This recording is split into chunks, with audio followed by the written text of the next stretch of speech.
Dito ko nga to ipupwesto sa may kusina at saktong-sakto din kasi hindi pa ako nakakapagsaing. O diba, nakapagluto na ng ulam, nakalimutan pang magsaing. Good evening mga Marcy at Parsi, this is Mami Roxanne at kung di ka pa nakafollow sa aking page, baka naman. Kaninang umaga nga, nagpakulo muna ako ng tubig para nga makapagkape muna bago ako magsimula sa mga gawaing bahay ko. Sasamantalahin ko na kasing kumilos ng maaga para mamaya pag nagising yung mga anak ko, konti na lang yung gagawin ko. Maya-maya nga lang din, kumulo na nga itong tubig na pinakukulo ko, nakapagsalang na nga rin pala ako kanina sa washing ng mga damit ng mga bata. Simula kasi nung nagsimula yung bakasyon, wala na nga akong araw ng paglalaba kung kailan ko na nga lang maisipan. Sa mga nagtatanong nga po pala kung meron daw ba akong link itong pinaglalagyan ko ng kape at asukal, ilalagay ko na lang po ang link sa my comment section. Alam niyo ba, maganda rin talaga yung quality nito at hindi pa nga ako nagbablog, gamit ko na yan. Kayupin nga rin yung brand neto at nasa 100 plus ko nga din yan nabili. May natira pa nga mainit na tubig dito sa takore at eto na nga yung nilagay ko dito sa may tasa. Binalik ko nga lang din yung takore pati na nga rin tong pot holder at tara kape po tayo. Ito nga lang din yung pinaka-almusal ko, kape at saka Ribisco peanut butter.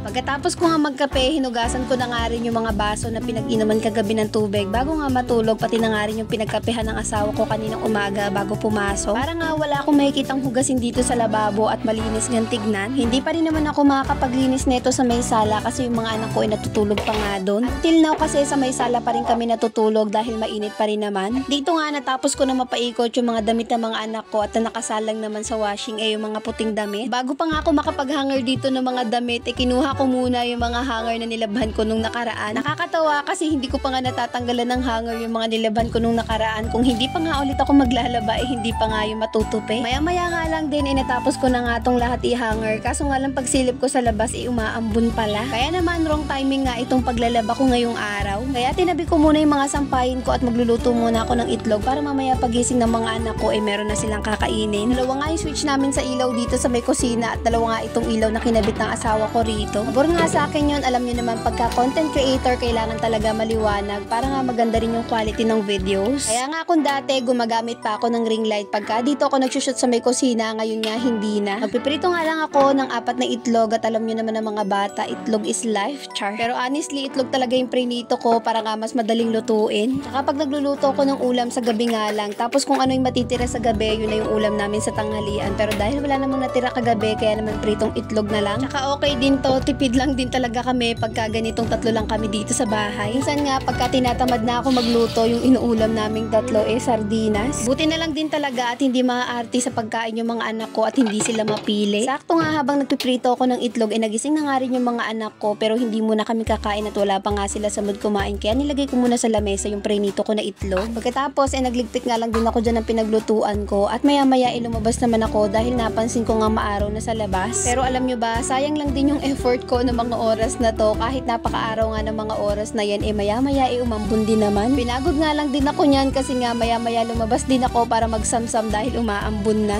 Pagkatapos nga dumiretso ulit ako dito sa may kusina at nakapagligpit-ligpit na nga ako dyan ng konti. Tapos naisipan ko namang i-shoot itong rice dispenser ko. Eto nga yung parcel na dumating sa akin kahapon at 10 kilos na nga rin yung capacity neto. Meron nga din itong 5 kilos. Nagustuhan ko dito kasi space saver siya kasi payat lang tapos mataas. Alam nyo ba, nakakatuwa to kasi meron pa nga itong pa-date. Pwede mong i-save dito yung date kung kailan mo nilagay yung bigas para malalaman mo kung ilang araw lang tumagal yung 10 kilos sa inyo. At dahil June 22 nga ngayon, kaya sinet ko lang din yan ng June 22 para malaman ko kung ilang araw nga tatagal itong 10 kilos sa amin. Dito nga sa pinakatakip niya, meron na siyang insect repellent packs na pwede natin paglagyan ng star anise o di kaya bawang para hindi pasukin ng insekto itong lagayan natin. Transparent na nga rin tong nasa unahan niya kaya makikita mo pag paubos na yung bigas nyo. Kukuha naman kayo ng bigas, dito nga lang din siya pinipindot at ayan, may kasama na nga rin siyang cup. Ganda talaga ng rice dispenser na to at deserve natin tong mga nanay. O dito ko nga to ipupwesto sa may kusina at saktong-sakto din kasi hindi pa ako nakakapagsaing. O diba, nakapagluto na ng ulam, nakalimutan pang magsaing. Nagsaing nga ako ng 1.5 cup pero nung sinukat ko nga to dun sa takalan namin, yung isang cup neto katumbas na ng 3 takalan na ginagamit namin. Marami-rami nga itong sinaing ko dahil hanggang mamayang gabi na namin to. Hindi ko na nga to nilagyan ng suka dahil tingin ko hanggang mamayang gabi hindi pa naman to mapapanis at mauubos rin naman namin yan. Nugasan ko nga lang din yan ng 2 beses tapos sinabawan at ito sinalang ko na nga rin dito sa may kalan. Pagkaluto nga kumain na rin kagad kami ng mga bata. Kain po tayo mga Marcy at Parsi. Thank you Lord sa pagkain. At yun lang muna mga Marcy at Parsi. Salamat sa panonood. Please like and share this video.